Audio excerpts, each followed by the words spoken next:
লুটেরাদের পেটে দেশের ২০ ব্যাংকের মূলধন। বাংলাদেশ ব্যাংকের হালনাগাদ তথ্যে উঠে এসেছে এসব ব্যাংকের আসল চিত্র। ২০টি ব্যাংকের প্রায় ২.৫ লাখ কোটি টাকার মূলধন সরিয়ে ফেলেছে লুটেরারা। ব্যাংক দখল ছাড়াও এরা ঋণের নামে হাতিয়ে নিয়েছে বিপুল পরিমাণ অর্থ। এককভাবে সবচেয়ে বেশি ঘাটতিতে রয়েছে জনতা ব্যাংক। ব্যাংকটির মূলধন ঘাটতি প্রায় ৫২,৮৯১ কোটি টাকা। এরপর রয়েছে কৃষি bank, union bank, first security ইসলামী ব্যাংক, ইসলামী ব্যাংক বাংলাদেশ ও সোশ্যাল ইসলামী ব্যাংক।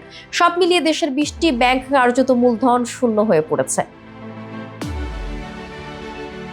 আন্তর্জাতিকভাবে স্বীকৃত নীতিমালা অনুযায়ী প্রতিটি ব্যাংকে ৫০০ কোটি টাকার মূলধন রাখা বাধ্যতামূলক হলেও বেশিরভাগ ব্যাংকই এই মানদণ্ড পূরণে ব্যর্থ। ফলে তারা লভ্যাংশ দিতে পারছে না, হারাচ্ছে সুনাম ও গ্রাহক। সেই সাথে দুর্বল হচ্ছে ক্রেডিট রেটিংও।